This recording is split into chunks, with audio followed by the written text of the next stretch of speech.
रुद्र जैसे ही वापस आया तो आरव ने पूछा, उसे होश आया था मतलब? आर्यन ने पूछा। फिर से बेहोश हो गया है, जैसे ही पूरी तरह होश में आ जाएगा घसीटकर यहाँ से ले जाऊंगा, रुद्र ने कहा। वो जानकर सब शांत हो गए।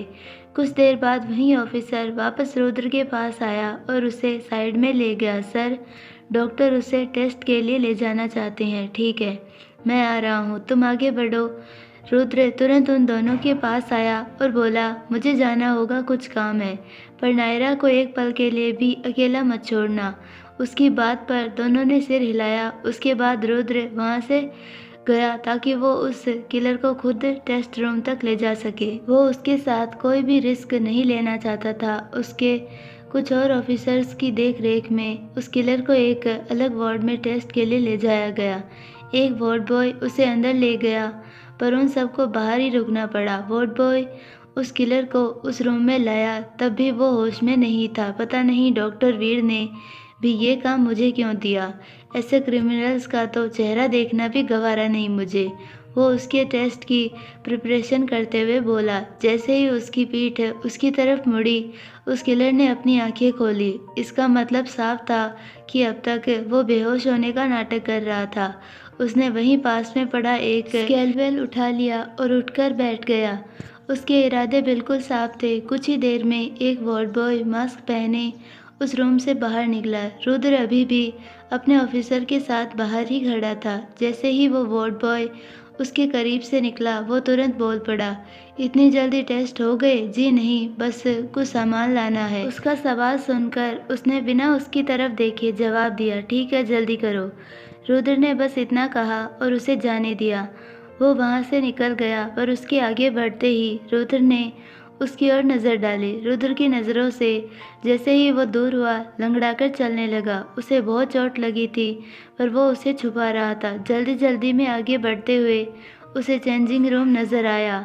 वहाँ आते ही उसकी आंखें चमक उठी। उसने चेंजिंग रूम में एक डॉक्टर का कोट और स्टेथोस्कोप पहन लिया और बाहर निकला। उसने मास्क पहन रखा था, जिस वजह से कोई उसे पहचान नहीं पा रहा था। वहीं दूसरी ओर आरव और आर्यन आईसीयू के बाहर बैठे थे। क्या हुआ आर्यन? आरव ने आर्यन का मुरझाया चेहरा देखकर कहा।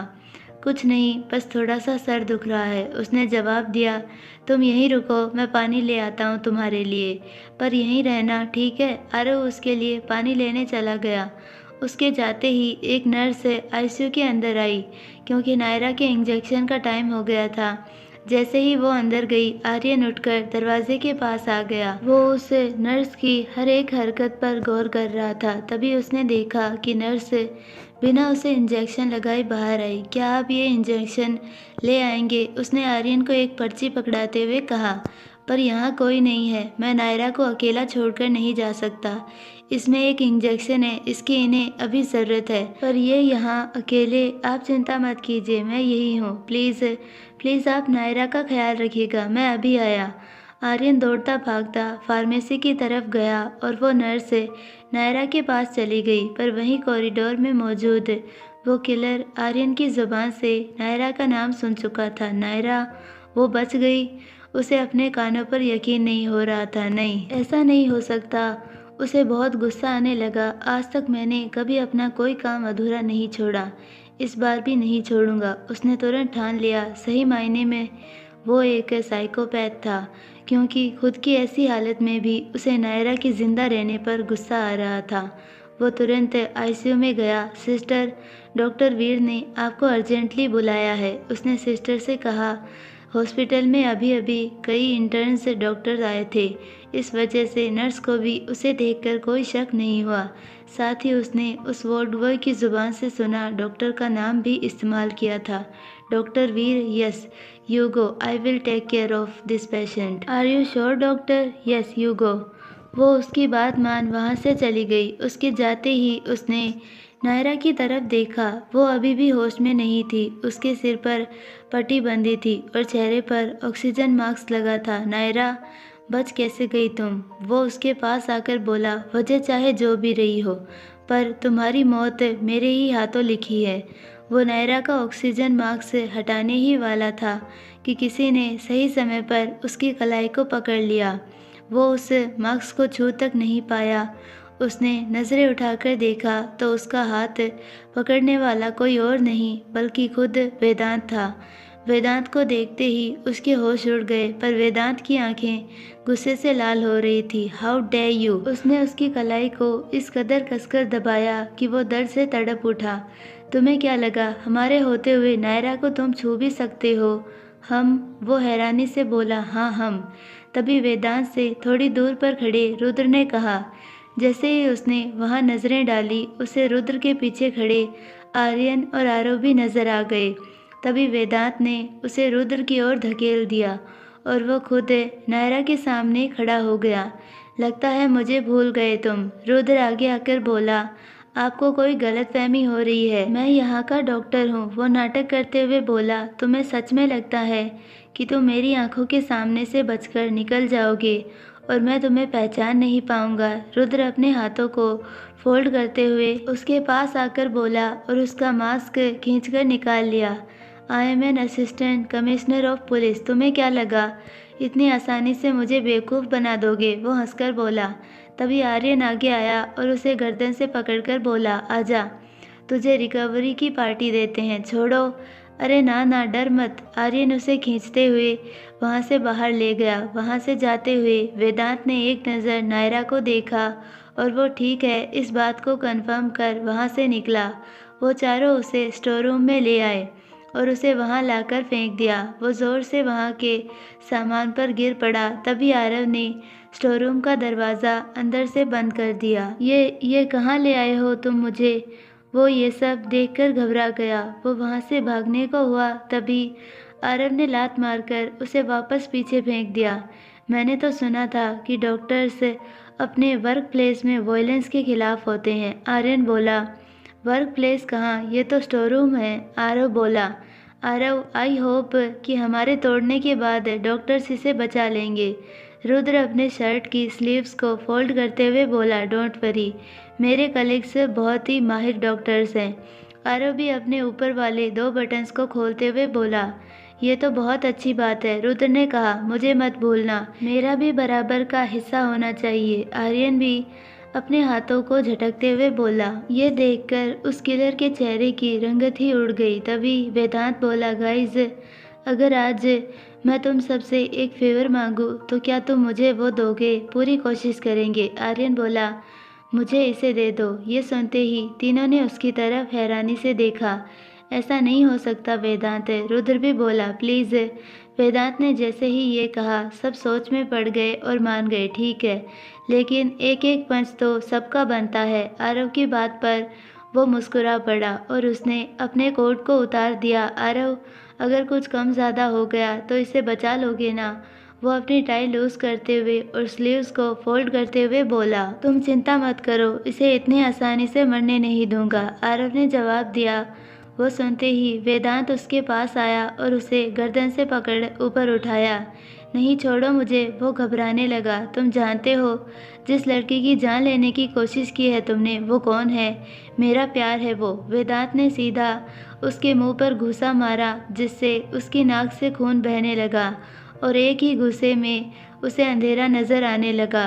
हम सबकी जान बसती है उसमें। वेदांत ने फिर से उसके मुंह पर एक पंच जड़ दिया और वो भी पूरी ताकत से। इस बार उसकी नाक ही टूट गई और उससे बहुत ज़्यादा खून बहने लगा। वो सीधा नीचे गिर गया।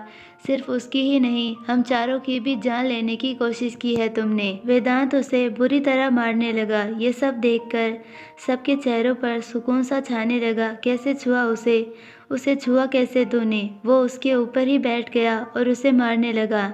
इन्हीं घटिया हाथों से छुआ था ना, इन्हीं से छुआ था ना उसे। वेदांत उसके दोनों हाथों की उंगलियों में अपनी उंगलियां फंसाकर उसकी उंगलियों को पीछे की तरफ मरोड़ दिया और इसी के साथ वो दर्द से चिल्ला पड़ा। पर वहाँ मौजूद किसी को भी उसके ऊपर अब रहम नहीं आने वाला था। हर रोज़ भगवान से मन्नतें मांग मांग के फिर से पाया है हम सब ने। उसे छीनने की कोशिश की तूने। वेदांत ने उसे उठाकर खड़ा किया, पर अब उसमें खड़े होने की भी हिम्मत नहीं बची थी। उसने जैसे ही उसके पेट में घुसा मारा, वो दूसरी तरफ गिर गया, पर आर्यन ने उसे पकड़ लिया। प्लीज़ जाने दो, वो बड़ी मुश्किल से आर्यन की तरफ देखकर बोला।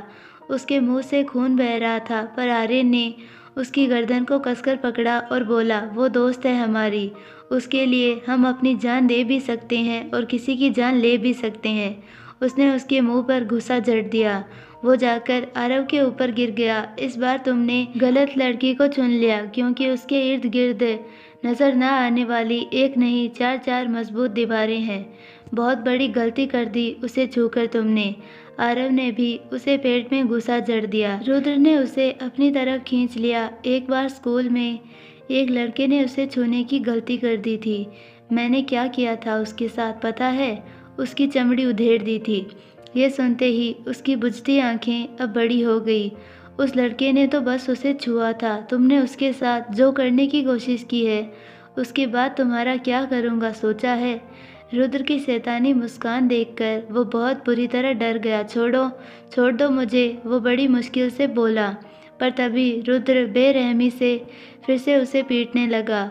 उसने भी ऐसा ही कहा होगा ना, ऐसे ही रोई होगी ना वो तुम्हारे सामने। तूने छोड़ा उसे, मैं कैसे छोड़ दूँ तुझे? वेदांत ने रुद्र को रोका और उसे अपने पास से खींच लिया। उसका गुस्सा अभी भी शांत नहीं हुआ था। उसके मारने से वो नीचे गिर गया, पर वेदांत अभी भी रुक नहीं रहा था। कैसे छुआ तूने उसे? वेदांत को काबू में ना आता देखकर वो सब उसे रोकने आगे आए। वेदांत, बस अब बहुत हुआ, रुक जाओ वेदांत। वेदांत रुक जाओ, बहुत हुआ। उन सब ने वेदांत को खींचकर उससे दूर कर दिया। छोड़ो मुझे, इसे जान से मार दूंगा मैं। उन्होंने किसी तरह से तो वेदांत को रोका। सज़ा तो इसे मिलेगी वेदांत, पर ऐसे नहीं। इसे इतनी आसानी से मरने मत दो, क्योंकि ये सिर्फ हमारी नायरा का नहीं, और भी कई लड़कियों का गुनहगार है। क्या तुम नहीं चाहते कि उन्हें इंसाफ मिले? रुद्र की बात सुनकर वेदांत एकदम से शांत हो गया। ऑफिसर्स, रुद्र ने तुरंत बाहर खड़े अपने ऑफिसर्स को बुलाया। 2 ऑफिसर तुरंत बाहर आए। ले जाओ, इसे ट्रीट करके सीधा पुलिस स्टेशन में फेंक दो। उसकी बात माने वो दोनों तुरंत उसे बाहर ले गए।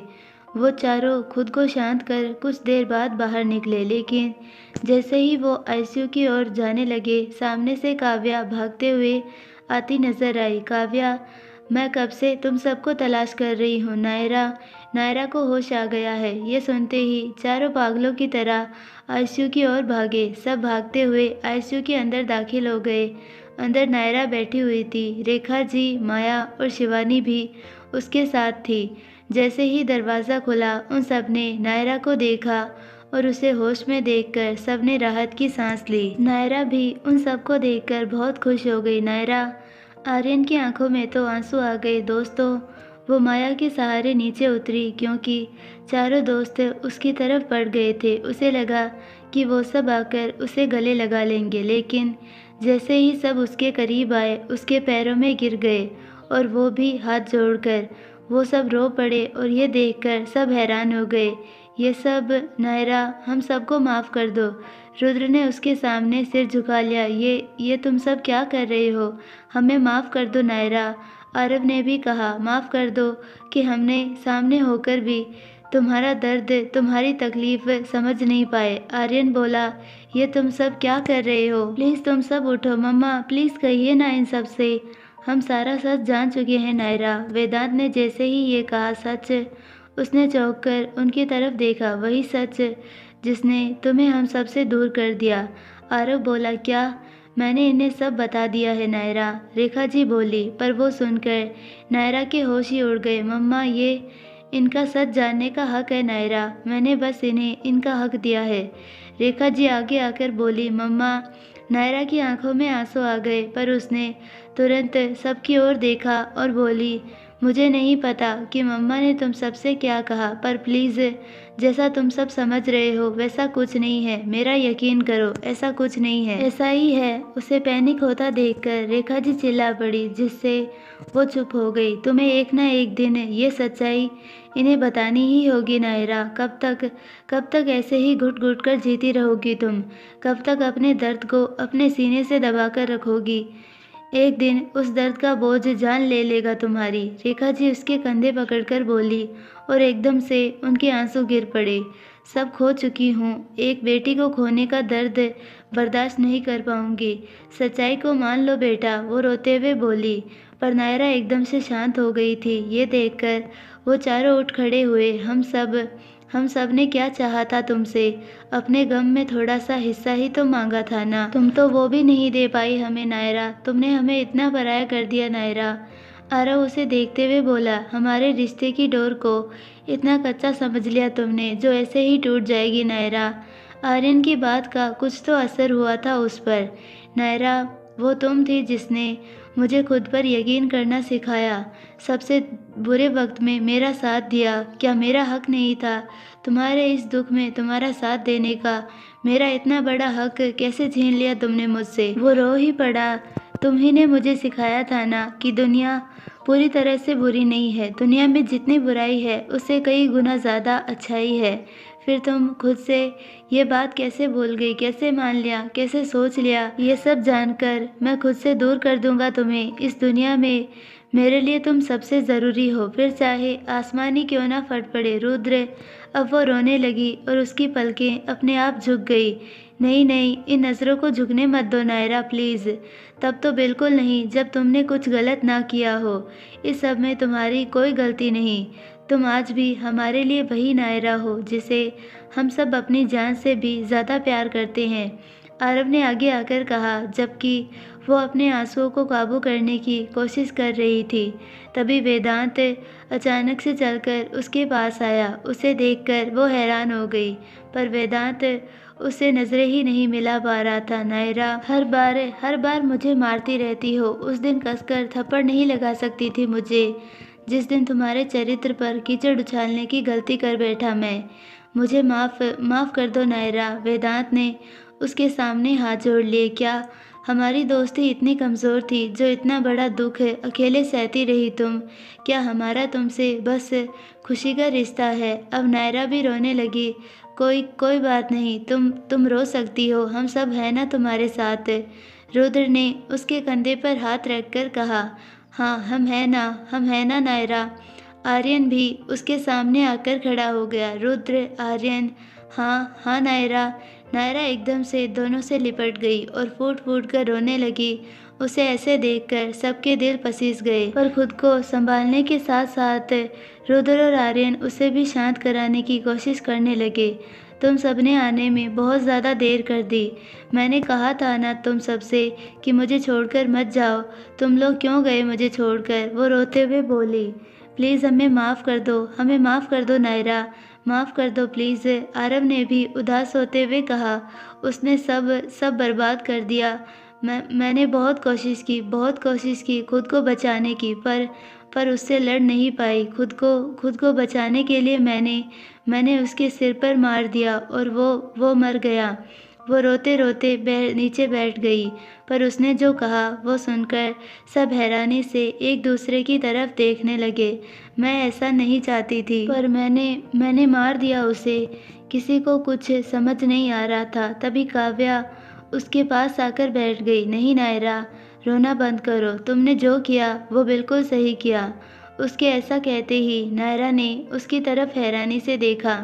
तभी शिवानी और माया भी उसके पास आई।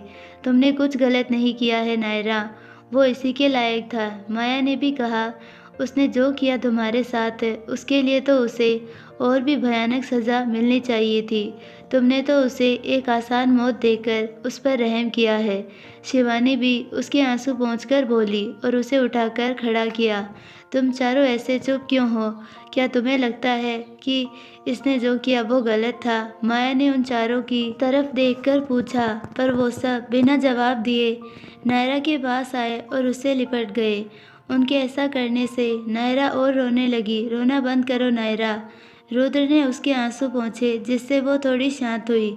तुम्हें अब हम सबसे एक वादा करना होगा। वादा करो कि कभी हम सबसे कुछ नहीं छुपाओगी। आरव ने अपना हाथ उसके सामने बढ़ाया। ये देखकर उसने हिचकिचाते हुए उसके हाथ में अपना हाथ रख दिया। उसका हाथ कसकर पकड़ आरव आगे आया और उसने अपना एक हाथ नायरा के सिर के पीछे उसके माथे को चूम लिया। नायरा, बस अब रोना नहीं। अब इन आंसुओं की यहाँ कोई जगह नहीं है। हम हैं ना, हम अब कभी तुम्हें छोड़कर नहीं जाएंगे, हमेशा तुम्हारे साथ रहेंगे। भूल जाओ, सब भूल जाओ।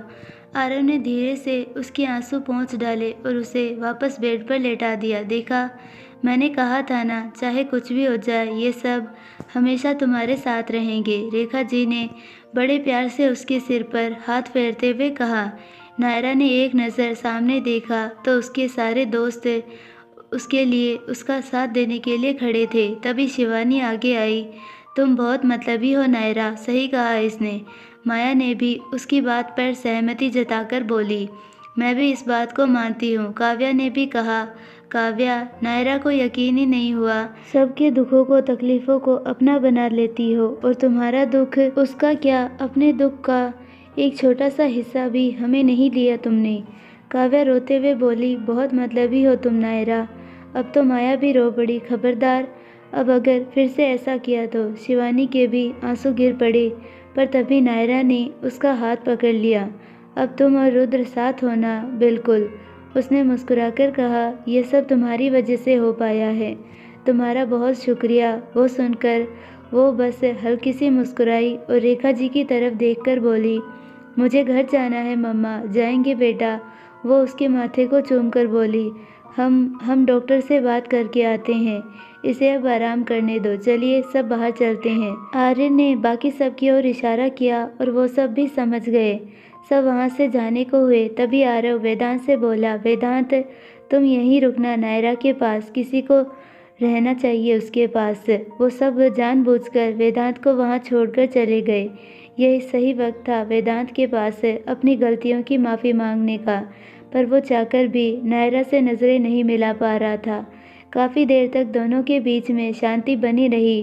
नायरा के पास अकेले होने के बावजूद उससे कुछ कह नहीं पा रहा था और ना ही उससे नज़रें मिला पा रहा था। तभी दोनों की नज़रें टकराई और देखते ही देखते आंसुओं से आंखें भर गई। वेदांत, नायरा आगे कुछ कह पाती उससे पहले वेदांत ने उसके होठों पर अपनी उंगली रख दी। कुछ मत कहो नायरा, अब तुम्हें किसी भी तरह की कोई भी सफाई देने की ज़रूरत नहीं है।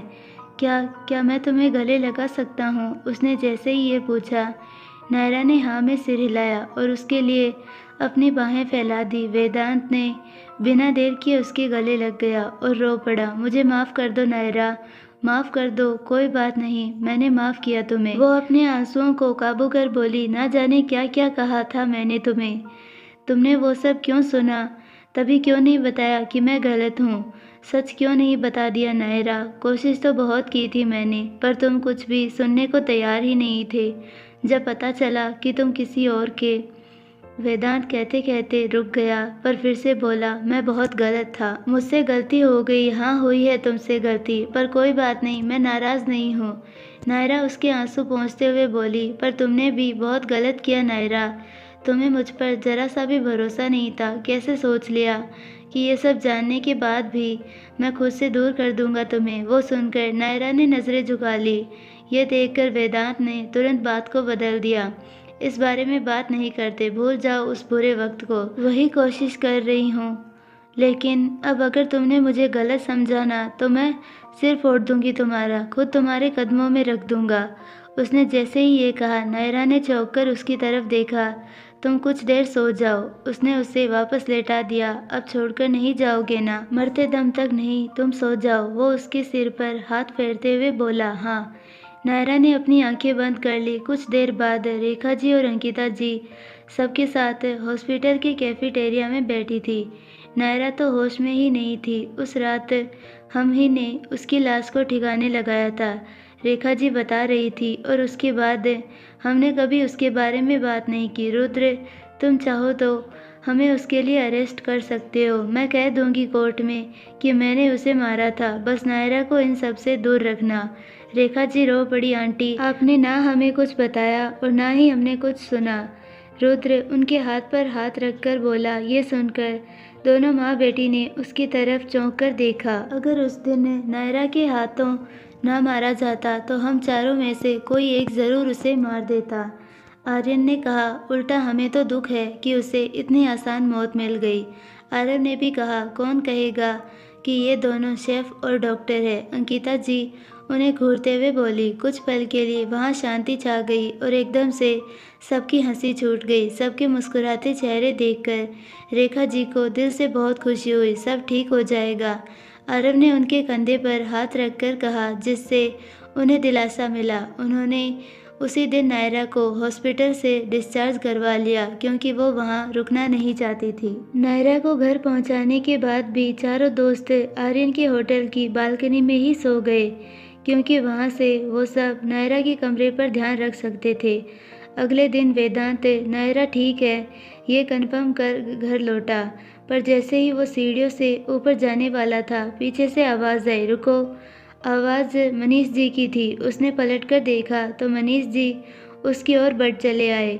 उनकी आवाज़ सुन नीता जी भी वहाँ आ गई और वेदांत को देखकर उसके पास जाने ही वाली थी कि मनीष जी ने उन्हें पीछे रहने का इशारा कर दिया।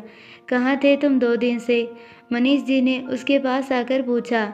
आप क्यों जानना चाहते हैं? वेदांत ने रूखे स्वर में कहा और अपने कमरे की ओर बढ़ गया। ये सब उसी लड़के का किया धरा है ना? मनीष जी ने जैसे ही ये कहा उसके कदम अपने आप रुक गए। उसने पलटकर देखा। क्या हुआ? यही सोच रहे हो ना कि हमें इस बारे में कैसे पता? सब वहाँ मौजूद थे सिवाय उसके। ज़रूर ये सब उसी ने लोड किया होगा। उसने ऐसा कुछ नहीं किया है, वेदांत ने कहा। तुम ऐसे लोगों को जानते नहीं हो वेदांत, हम जानते हैं। ये सब ज़रूर उसने तुम्हारे लिए किया होगा। उसने मौके का फ़ायदा उठाया है। नीता जी भी उसे समझाने के स्वर में बोली। वेदांत बड़ी हैरानी से उन्हें देखने लगा। अब तो समझ जाओ वेदांत, वो लड़की ठीक नहीं है। अपने फ़ायदे के लिए आज उसने तुम्हारी सगाई तोड़ दी, कल कुछ और करेगी। वो लड़की ठीक नहीं है। बस बस बहुत हुआ। इस बार वेदांत चिल्ला ही पड़ा क्योंकि उससे और सुना नहीं गया। उसके चिल्लाते ही नीता जी घबराकर पीछे हट गई। नायरा के खिलाफ एक और शब्द नहीं सुनूंगा मैं। वेदांत सीधा उन्हें उंगली दिखाते हुए बोला। ये मत भूलो कि अपनी माँ से बात कर रहे हो तुम। मनीष जी बीच में बोल पड़े। मैं भी यही चाहता हूँ कि ये ना भूले कि ये किसके बारे में बात कर रही है। वेदांत ने पहले उनकी ओर देखकर कहा और फिर नीता जी की ओर देखकर बोला। वो लड़की जिसके बारे में आप ये सब घटिया बातें कर रहे हैं वो मेरा प्यार है और मैं तुम्हारी माँ। उनकी आंखों में आंसू गिर पड़े। ओ वाह, आपको याद आ गया। वो तालियां बजाकर बोला। कल तक तो शिवानी से शादी करना चाहते थे तुम, और वो भी खुद अपनी मर्जी से। तो अब अचानक क्या हुआ? ऐसा क्या जादू कर दिया उस लड़की ने फिर से तुम पर? सच्चाई का जादू, उसकी सच्चाई, उसका दिल, ये सब उसी का जादू है जो आप कभी मुझ पर चला नहीं पाई। रही शिवानी से शादी करने की बात, तो ये मेरी और शिवानी दोनों की बेवकूफ़ी थी जो अपने प्यार से मुंह मोड़ लिया हमने। पर अब हम समझ चुके हैं कि गलती हमारी थी। अब चाहे कुछ भी हो जाए मैं कभी उसके खिलाफ नहीं जाऊंगा। तुम चाहे जो कर लो, वो लड़की कभी इस घर की बहू नहीं बन पाएगी। मनीष जी ने साफ साफ कह दिया। उसे इस घर की बहू बनाने का मेरा कोई भी इरादा नहीं है। वो मेरा प्यार है, मेरी बीवी बनकर रहे, यही काफ़ी है मेरे लिए। वेदांत उनकी आंखों से आंखें मिलाकर बोला। सारे शहर में हमारी बदनामी हो रही है उस लड़की की वजह से। वो बहुत गुस्से में थे। कोई बदनामी नहीं हो रही है, उल्टा लोग खुश हैं कि शिवानी को अपना सच्चा प्यार मिल गया। और अगर सच में आप मेरे माता पिता हैं ना, तो भगवान से प्रार्थना कीजिए कि मुझे भी मेरा प्यार मिल जाए, वो मुझे अपना ले, क्योंकि वो मुझे पाना नहीं चाहती, मैं उसे जीतना चाहता हूँ। उन दोनों से कहकर वेदांत अपने कमरे में चला गया, पर उसके जाते ही नीता जी रोने लगी। मैंने अपना बेटा खो दिया मनीष जी, वो रोते हुए अपने कमरे में चली गई। पर मनीष जी गुस्से से आग बबूला हो रहे थे। उसी शाम नायरा आईने के सामने बैठी थी। उसने एक स्कार्फ से अपने गले पर लगे घावों को छुपा लिया। जैसा मैंने सोचा था, ये सब उससे बहुत अलग है। अब जब सब सच जान चुके हैं, मुझे बहुत हल्का महसूस हो रहा है। लग रहा है जैसे सीने पर से कोई बोझ उतर गया हो। उसने पलटकर कहा। पीछे रेखा जी और अंकिता जी उसके बेड पर बैठी थी। मैंने तो पहले ही कहा था, खुशियाँ बांटने से बढ़ती है और दुख बांटने से कम होता है, अंकिता जी ने कहा। उनमें से किसी ने भी मुझे किसी बात के लिए दोषी नहीं ठहराया, जैन की मौत के लिए भी नहीं, क्योंकि वो ऐसी ही मौत डिज़र्व करता था, रेखा जी ने कहा। अब उसके बारे में सब भूल जाओ बेटा, अब एक नई शुरुआत करो।